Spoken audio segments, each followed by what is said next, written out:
الحمد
لله على إحسانه وتوفيقه، والشكر له على امتنانه وفضله، ونشهد أن لا إله إلا الله وحده لا شريك له، ولي الصالحين وإله الأولين والآخرين، ونشهد أن سيدنا ونبينا وحبيبنا محمدًا عبده ورسوله صلى الله عليه وعلى آله وصحبه وسلم تسليما كثيرا.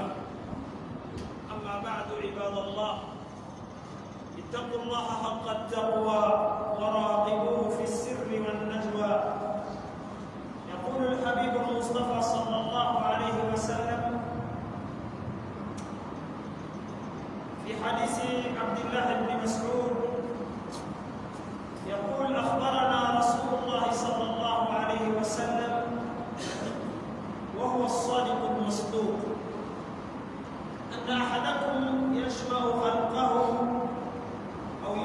خلقه في بطن أمه 40 ليلة نطفة، ثم يكون علقة مثل ذلك، ثم يكون مضغة مثل ذلك، ثم يرسل إليه الملك فينفخ فيه الروح، ويؤمر بكتب 4: بكتب عمله ورزقه وأجله وشقي أو سعيد.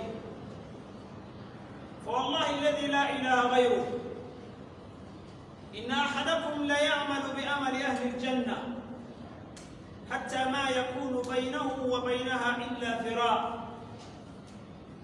فيسبق عليه الكتاب فيعمل بأمل أهل النار فيدخلها، وإن أحدكم ليعمل بأمل أهل النار حتى ما يكون بينه وبينها إلا ذراع، فيسبق عليه الكتاب فيعمل بأمل أهل الجنة فيدخلها. وفي رواية: فيما يبدو للناس. Chers parents et fidèles, nous remercions Allah subhanahu wa ta'ala sur sa bienfaisance Nous remercions Allah sur sa clémence. Nous remercions Allah sur sa guidance. Nous attestons qu'il n'y a point de divinité en dehors de lui. C'est lui qui est le Seigneur du monde et du ciel et de la terre.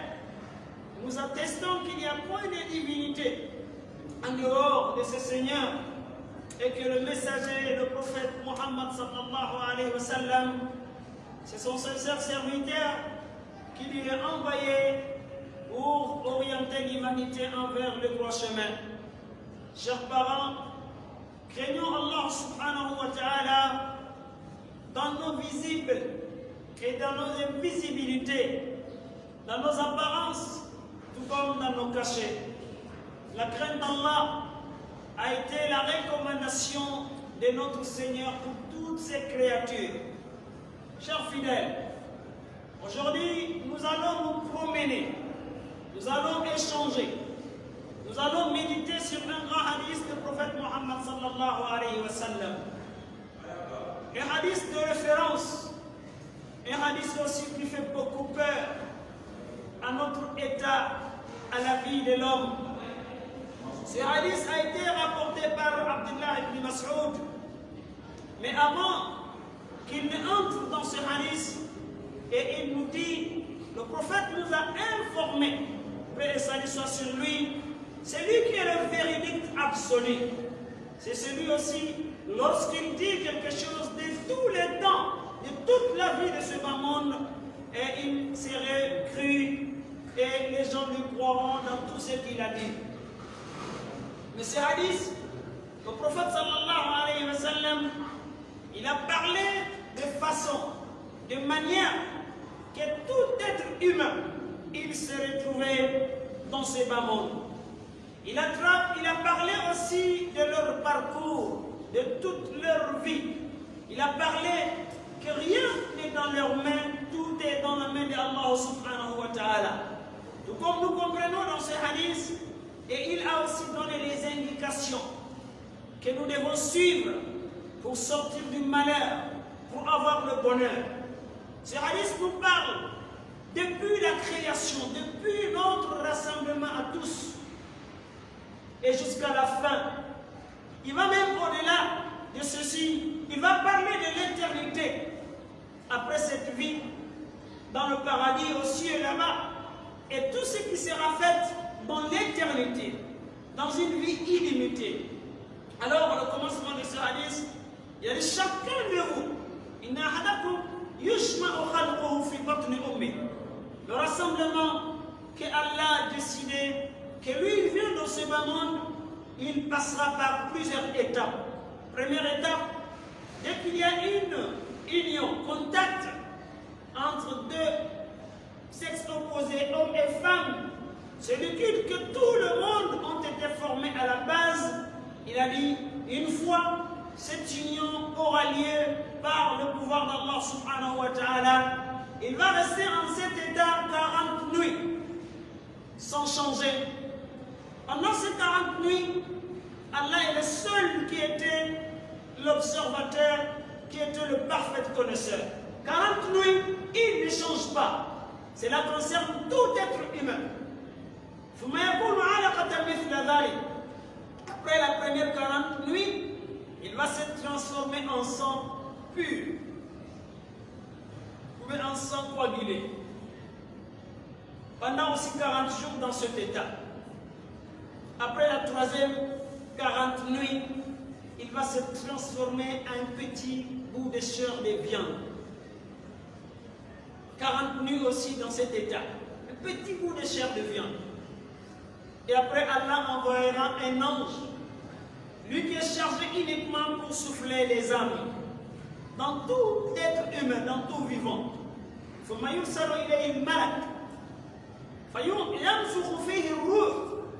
Après cette formulation de 120 jours, l'ange viendra lui souffler de l'âme. Il va lui souffler l'âme et immédiatement, et il serait ordonné d'écrire 4 mots. 4 mots pour cette vivant. 4 mots de toute sa vie. De là où il a soufflé jusqu'à l'éternel. Mais pas seulement la mort, jusqu'à l'éternité. Premièrement, il va lui recommander, ordonner à l'ange d'écrire son œuvre, son travail, son chemin et tout ce qu'il va faire dans cette vie. L'œuvre qu'il fera serait écrite premièrement. Deuxièmement, sa subsistance, c'est-à-dire le bien qu'il aura dans sa possession. Il va l'écrire aussi. Troisièmement, Allah ordonnera à cet ange d'écrire sa vie, la limite d'âge qu'il vivra, pas une seconde à ajouter ni à diminuer. Quatrième, il va écrire son destin définitif, c'est-à-dire Shaqiyyin ou Sa'id. Cet être humain qui est là, qui vient d'être soufflé ainsi, est-ce qu'il sera malheureux ou bien il sera heureux dans sa vie? Il sera musulman ou mécréant, croyant ou bien infidèle? Voici les 4 mots qui ont été écrits pour chaque être humain, sans aucune exception. Soit ce que tu es, et tu es passé par ce chemin, par ce couloir, tu as été enregistré ainsi. Mais le prophète sallallahu alayhi wa sallam, et il a parlé un mot après. Je jure par celui qu'il n'y a point de divinité en dehors de lui, qui est Allah. Il a dit, l'un d'entre vous peut œuvrer de toute sa vie avec les bonnes œuvres, les œuvres de ceux de la paradis. Dans un hadith, il a dit, de ce que les gens voient. Il est musulman, il est debout, il va, il vient, il fait du bien. C'est ce que les gens ont vu. Mais, ça veut dire que s'il continuait ainsi, et il allait avoir le paradis.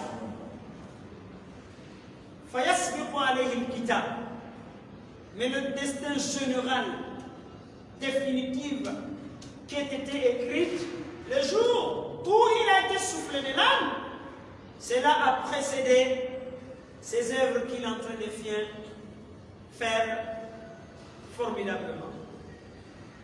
Allah, le jour où on lui a soufflé de son âme, il avait décrété en ce jour que celui-ci ira en enfer. À 2 points du paradis, à 0 km, et il commettra une œuvre, une petite œuvre, qui peut être un mot, qui peut être un acte. Alors le précepte de cette destinée qu'Allah lui fait arrivera avant qu'il ne boucle son activité. Et malheureusement pour lui, il ira en enfer. Il est l'un d'entre vous aussi. Il œuvrera avec ceux de la perversité. Al-Fusur, il ne fera que du mal aux vies de gens. Dans d'autres hadiths, il a dit, il néglige la prière, il néglige la plupart des recommandations de l'islam, mais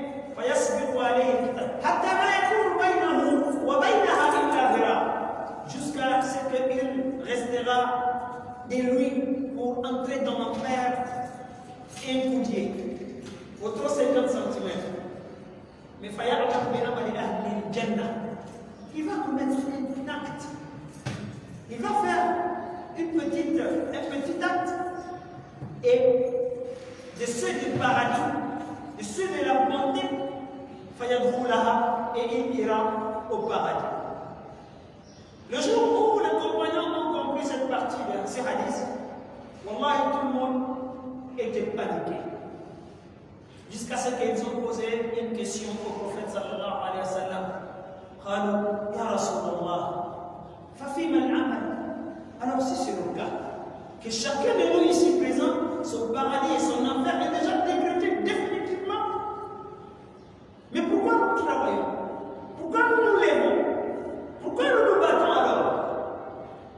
Il a dit, certains ont dit même, donc si c'est le cas, ce n'est pas la peine que nous souffrons ainsi. Nous devons laisser le travail. On va se situer seulement à ce destiné qui a été prescrit pour tout un chacun. Car là, ne vous croisez jamais les bras. Ne vous désespérez jamais. Ne vous négligez jamais. Lèvez-vous, travaillez. Et mal, travaillez, faites du bien. Tentez. Combattez vos cœurs avec le shaitan. Car chacun est facilité par ce que Allah lui a créé. Celui qui a été créé pour le bonheur, il ne fera que du bien. Si quelques erreurs lui arrivent dans son vivant, et il regrettera. C'est pour cela que le savant, lorsqu'il traverse ces hadiths, qui est plein de panique et de peur, il incite sur une seule chose, qui est la raison même de la création, de l'adoration, de tout ce que l'homme fait dans sa vie. Ceci est la sincérité. Soyons sincères de peu d'activités, de peu d'œuvres que nous faisons dans la vie. Car seule la sincérité sauve. La sincérité protège contre les maux et contre les mauvaises choses. La sincérité nous valide auprès d'Allah subhanahu wa ta'ala. C'est celui qui a rêvé du bien du paradis, mais il a fini par l'enfer. Le hadith dit Fima yaqulu min-nas, qu'Allah nous en préserve de l'hypocrisie. Il a dit, c'était par rapport à ce que les gens voient. C'est pour cela, chacun de nous, il doit s'interroger. Mes prières, mes sacrifices, mes propos, mes actes, est-ce que je le fais uniquement pour Allah ou bien j'ai un peu d'hypocrisie dans mon cœur? Sinon, ça serait catastrophique qu'Allah nous en préserve. Donc celui qui a été sincère, même quelquefois étant pervers, étant agité, étant malfaiteur, mais lors du cachet, lors des visibilités, il regrettait, il demandait à Allah subhanahu wa ta'ala le pardon. C'est-à-dire qu'il retournait à chaque fois qu'il commettait une erreur et un péché, et il demandait à Allah le pardon dans son cœur. Il se brûlerait le cœur par regret. Mais souvent, faisons très attention à ne pas être sincère dans la vie. Car beaucoup seront dans un cadre où Allah a dit Amilatun Nasra. Le palabre, ce n'est pas le travail.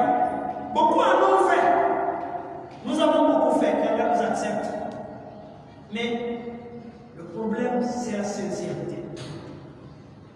C'est pour cela que nous ne tarderons jamais de voir quelqu'un qui viendra avec beaucoup de prières, beaucoup de jeûnes, beaucoup de sacrifices, beaucoup de lectures de Coran, beaucoup de suite.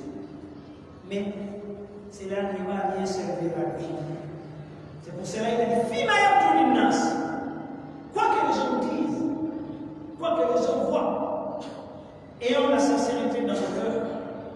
Battons-nous pour cette vie. Ayons la confiance sur Allah et pour qu'il nous accepte.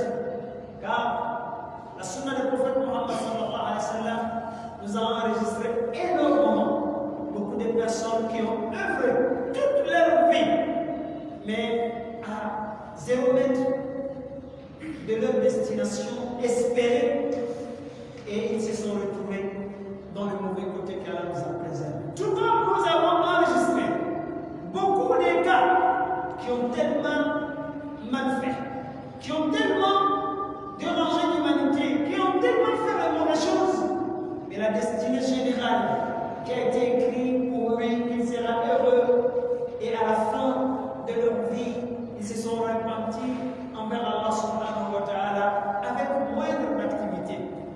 Certainement, celui-ci, à chaque fois qu'il tombait dans une erreur, il s'interrogeait au fond de lui. Il demandait peut-être le pardon d'Allah dans les obscurités, dans les nuits, et il regrettait de tout ce qu'il faisait dans la vie. Chers fidèles, voici ce hadith qui fait beaucoup peur. En même temps, il nous donne espoir. il nous donne aussi solution qui n'est que la sincérité, que nous devons être sincèrement ravis. Dans le hadith, il y a deux parties que je vais un peu m'accentuer là-dessus. Il s'agit de sa subsistance et son âge, sa vie en général. Nous avons parlé l'autre fois ici les raisons et les causes qui font en sorte que l'être humain il quitte le droit chemin. Il se néglige à cause de s'accrocher aux futilités de ce bas risque. C'est le risque que nous sommes en train de chercher. La sunna du prophète sallallahu nous a dit soyons sûrs que personne ne mourra sans avoir tout ce qu'elle a destiné. Alors pourquoi la précipitation? Jusqu'à ce que nous oublions complètement Dieu, jusqu'à ce que nous oublions la sincérité. Et cet âge aussi, qui est miraculeux et qui est mystère, la vie en l'occurrence, personne ne sait quand est-ce que ça va s'arrêter. Et alors, pourquoi ce début? Pourquoi attendre demain? Pourquoi pas aujourd'hui?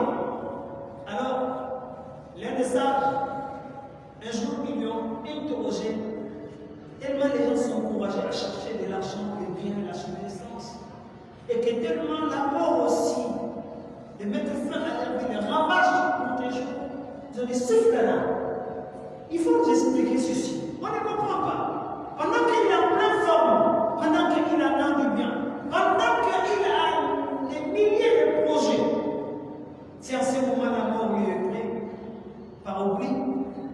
Il a dit l'exemple de l'être humain, sa vie et également sa subsistance, peut-être son œuvre, ce qu'il travaille, c'est comme l'exemple d'une fourmi qui est une grande créature d'Allah subhanahu wa ta'ala. Un jour, la fourmi est sortie chez lui, il allait chercher quoi en manger. Il s'est éloigné de sa maison. Il s'est battu. À un coin lointain, il est allé tomber sur un grain de mil. Il a pris. Il est content. Lui, il est sorti pour chercher de quoi manger, peut-être bloqué, gardé. Et voilà, il a trouvé. Et il a commencé à réfléchir, à programmer. Cette nourriture, je vais d'abord l'amener à la maison. Nous pouvons estimer la bataille qui a suivi pour une fourmi avec un grain de mil qui pèse plus beaucoup, 10 fois que la fourmi. Mais pendant qu'il a pris, il est en train de se battre avec le grain de mil pour aller à la maison. C'est cependant qu'il est en train de penser. Arrivé à la maison, je vais peut-être me partager en 3 morceaux. Je vais en manger une dans l'année. Je vais réserver l'autre. Je vais garder l'autre. Et cependant qu'il est en train de travailler en même temps, programmer, et l'oiseau aussi est sorti. Il va à la recherche de quelque chose à manger. Mais il c'est une bouchée. Une bouchée. L'oiseau est parti, il a tourné, il s'est envolé un peu partout, mais il n'a rien. Il est fatigué. Il est venu se poser sur une branche d'arbre en attendant Dieu de lui offrir quelque chose. C'est cependant qu'il attend désespérément, ou peut-être espérément, et le voilà, il voit, son œil tombe sur la fourmi avec son grain de mil. Alors, il descend immédiatement et il avale le grain de mil et la fourmi en même temps qu'il ne remplit même pas sa bouche. Sa bouche. Et la vie a pris fin là-bas, pendant qu'il avait tant d'espérance, pendant qu'il avait tant d'espoir, pendant qu'il est en train d'œuvrer. C'est pour dire, ne nous fatiguons pas, ne nous souffrons pas avec cette subsistance. Personne ne mourra sans avoir pour lui. Le prophète a dit un jour qu'il n'a pas le Saint-Esprit a impliqué dans mon édition qu'il y en a aucune âme ne mourra sans avoir épuisé tout ce qui a été resté. Soyez clairs de ceci. Le prophète sallallahu alayhi wa sallam, il a dit dans un hadith, لو أن ابن آدم يفر من رزقه كما يفر من الموت لطلبه رزقه كما يطلبه الموت. Donc, comme Allah sallallahu alayhi wa sallam.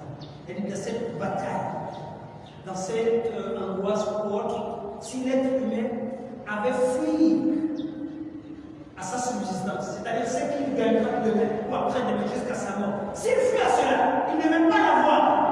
Comme il est en train de fuir à la mort, personne ne veut cette réalité qui est tellement doutée souvent. Mais il a dit, sa subsistance allait le chercher comme la mort aussi est en train de le chercher. C'est une rotation.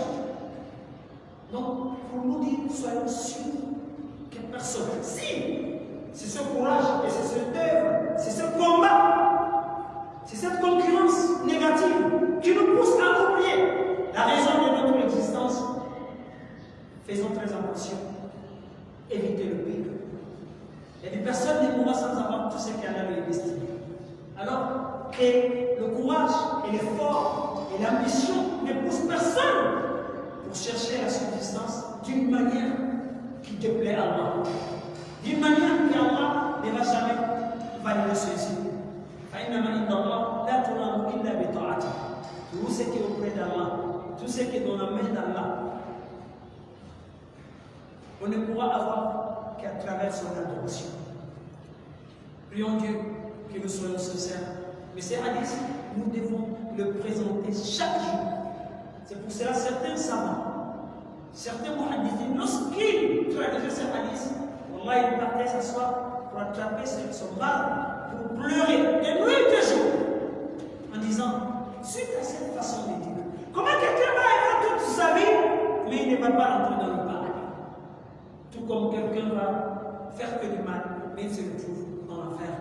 Il se posait la question, moi je suis de quel côté? C'est un mystère, le destin restera toujours mystère. Ce qui est bien pour l'homme, c'est de demander à Allah le bonheur. C'est d'être aussi sincère de tout ce qu'il fait. Ce n'est pas la quantité qui compte, c'est la manière d'être, la conformité et la sincérité. C'est la raison pour laquelle les savants ont mis ces grandes conditions qui sont au nombre de deux pour toute adoration convenable soit acceptée auprès d'Allah. Il va falloir que ces deux conditions liées.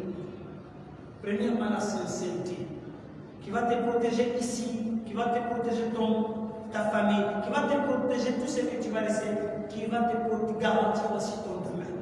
Deuxième, c'est la conformité et suivre le pas du prophète Mohammed sallallahu alayhi wa sallam à la manière qu'il a fait, à la manière qu'il a œuvré, à la manière aussi qu'il a enseigné à sa communauté. Qu'Allah nous assiste, qu'Allah fasse comprendre. أقول قولي هذا وأستغفر الله لي ولكم فاستغفروه إنه هو الغفور الرحيم.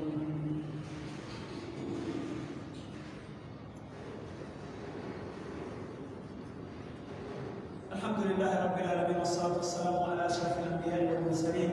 Chers fidèles, dans la crainte d'Allah subhanahu wa ta'ala, notre messager, notre religion nous a orientés vers de belles façons et de belles manières pour avoir le bonheur. Ce risque qui nous préoccupe un peu plus que notre raison d'exister, les savants ont mis, ou la sunna du prophète Muhammad sallallahu alayhi wa sallam, également le Coran, a mis des références que comment pour avoir facilement le bonheur ici-bas pour nous. La première des choses, at-tawakkul ala Allah, qui fait partie des grandes adorations, de mettre tout un espoir sur Allah, que celui qui va te donner, celui qui va te protéger, celui qui va te donner tout ce que tu veux. Vous voyez les 340 nuits qui s'est passé, il n'y avait pas un médecin, il n'y avait pas un soi-disant voyant. Même ta propre maman qui te portait dans la misère, dans la souffrance, il ne savait rien de ton destin.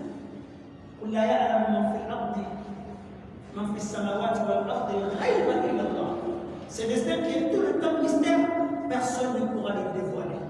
Le prophète dit que Allah ne l'a pas dévoilé pour les anges. Même l'ange qui souffle l'âme, l'ange qui écrit les 4 mots, c'est ce qui a été ordonné.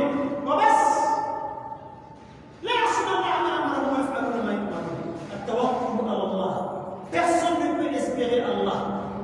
Qu'il soit adoration, qu'il soit la vie d'ici-bas, qu'il soit la subsistance, qu'il soit le bonheur déterminé dedans, sauf qu'il te le donnera. Il a dit, je suis là où mon serviteur m'a espéré, il m'a placé.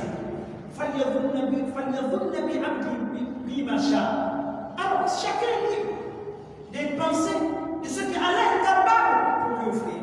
Cette partie, le prophète il a dit salam, à la façon que nous sortons tous les jours dans le courage. Là où Allah, si c'était que vous, que vous espérez Allah à la manière qu'il le faut, la razaqakum kama yarzuqut tayr, il allait vous donner comme il donne à l'oiseau. Cet oiseau, il n'a pas de réserve, il n'a pas de poche. Pourtant, il sort tous les jours, il entre le ventre plein. Si on mettait nos espoirs sur Allah, il allait nous donner comme ces deux oiseaux. Tardou, ils sortent plus tôt de chez eux, toute la famille. Mais au soir, au retour à la maison, son ventre est plein. Et deuxième, al-istiqama. Il va falloir insister de rester sur le chemin al-mustaqim. Que d'ailleurs nous implorons Allah dans chaque prière, dans chaque raka'a. Allah subhanahu wa ta'ala dit wa allahu istaqam. Les serviteurs à leur nom, à leur état, s'ils étaient fixés sur leur sort, sur le droit chemin, lasqaynahum ma'an ghadaqa. On allait leur verser beaucoup de l'eau ensuite qui leur donnera autant de subsistance pour vivre bien. Et troisième raison, et pour avoir la subsistance, pour avoir le bonheur dans la vie, à l'istighfar.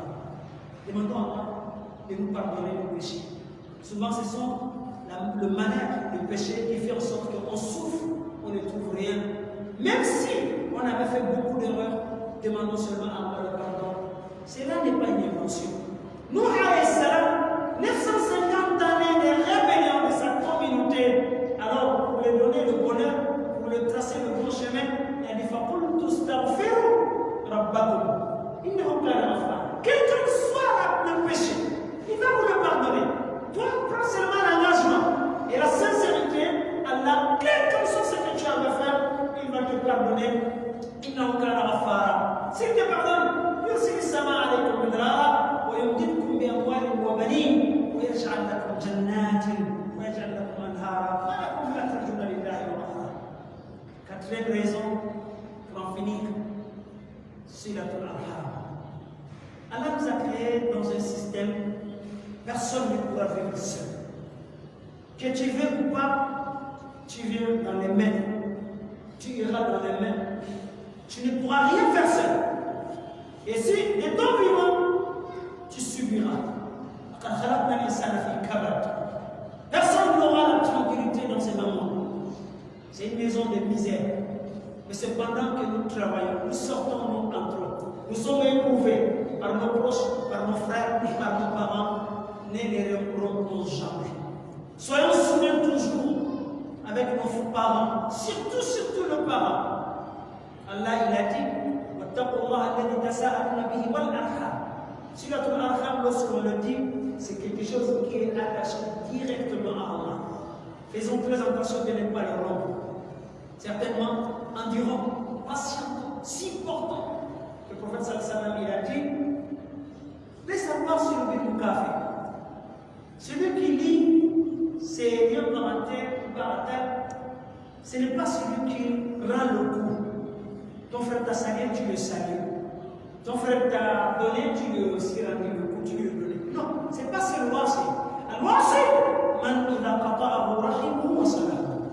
Celui qui peut bénéficier de ce grand immense, c'est celui qui, lorsque son parent se fâche, il part, il lui fait du mal et il va lui toujours souder, il va lui demander du pardon, il va faire la vie avec lui, qui est certainement difficile pour beaucoup d'entre nous qui nous en préserve. Le prophète sallallahu alayhi wa sallam, d'ailleurs, par rapport à ces raisons de chercher le bonheur, de l'argent, de fortune, qui a fait souvent que nous laissons papa et maman et le frère et la dame et les enfants, il a dit Man ahabba, man sarrahu, an yusa'alahu fi rizqi, fi ajali, wa yusa'alahu fi ajali, wa yusa'alahu fi rizqi, falyasil rahimah. Wallahi, le bonheur est à deux doigts des champs. Il y a celui d'entre vous qui voudra avoir une longue vie, bien bénie, remplie de bonheur, et qui a aussi beaucoup de subsistance. Il n'a manque jamais de bonheur, de nourriture chez lui. Il n'a pas donné beaucoup de protocoles. Il Il a dit Falyasil rahimahu. Son père, qui Allah a mis la parentale, personne n'a choisi son père, ni sa maman, également son frère. L'homme ne choisit rien.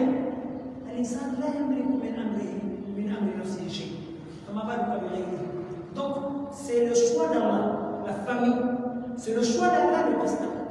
Donc, comme on ne choisit pas, c'est Allah qui a mis. Et il nous a recommandé aussi de le souder, de le tenir, de ne pas le rompre. Depuis ici-bas, il va nous bénir, il va nous prolonger notre vie, il va nous donner beaucoup de bonheur. C'est le prophète qui a dit sallallahu alayhi wa sallam Man sarrahu an yusa'alahu fi ajali wa yusa'alahu fi rizqi falyasil rahimah. Chers fidèles, tous ceux qui ont en train de vivre, certainement on est dedans. Nous comme ailleurs, mais c'est le combat de la vie qui fera en sorte que nous allons échapper à la partie menaçante de ce hadith pour ne pas œuvrer toute sa vie et par finir de ne rien trouver. Ne baissons jamais le bras. Soyons sincères, soyons endurants, demandons à Allah le bonheur à vie, car celui qui sera sincère, c'est Allah qui se porte corps. Inna la nudi'u ajra man ahsana amala. Une fois, l'œuvre, toute activité que toi tu avais fait sincèrement ne pourrait jamais être annulée, ce n'est pas possible. C'est Allah qui se porte garant, qu'Allah nous assiste, qu'Allah nous fasse comprendre. ربنا آتنا في الدنيا حسنة وفي الآخرة حسنة وقنا عذاب النار. اللهم اجعلنا ممن يصلون أرحامهم، اللهم اجعلنا ممن يصلون أرحامهم ولا يقطعونها، اللهم اجعلنا من المصلحين من العافين من الكاظمين الغيظ والعافين عن الناس. ربنا آتنا في الدنيا حسنة وفي الآخرة حسنة وقنا عذاب النار. اللهم اغفر لموتانا وموتى جميع المسلمين، اللهم اغفر لهم وارحمهم وأكرم نزلهم ووسع مدخلهم واغسلهم بالماء والثلج والبرد، أنقهم من الذنوب والخطايا كما ينقى الثوب الأبيض من الدنس. وارحمنا اللهم برحمتك إذا صرنا إلى ما صاروا إليه. اللهم آت نفوسنا تقواها وزكها أنت خير من زكاها، أنت وليها ومولاها. سبحان ربك رب العزة عما يصفون وسلام على المرسلين والحمد لله رب العالمين.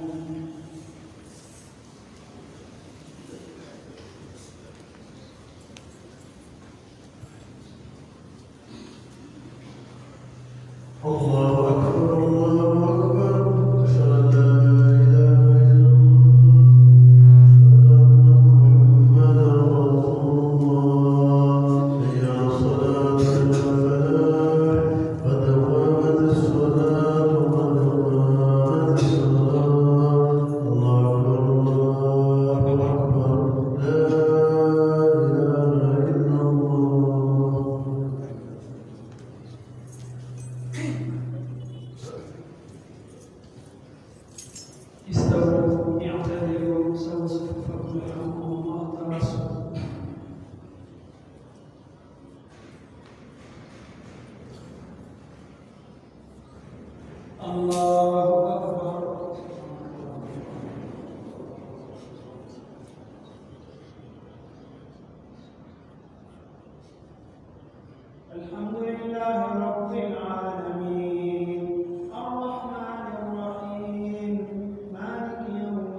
لله رب العالمين الرحمن الرحيم مالك يوم الدين إياك نعبد وإياك نستعين اهدنا الصراط المستقيم صراط الذين أنعمت عليهم غير المغضوب عليهم ولا الضالين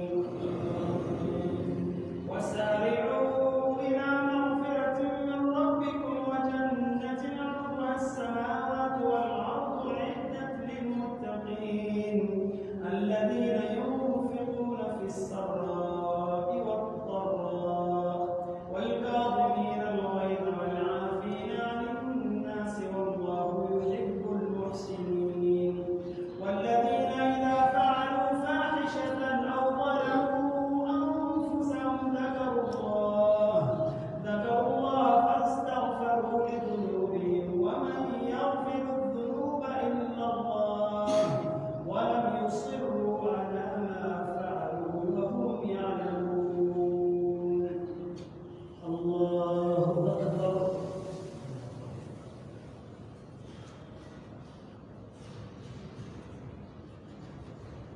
سمع الله لمن حمده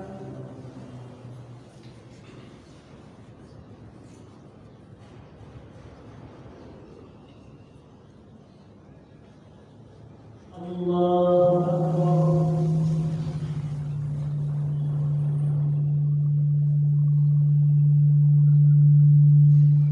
الله أكبر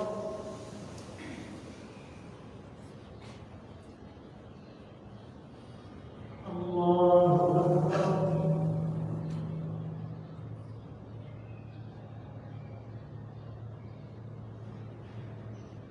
الله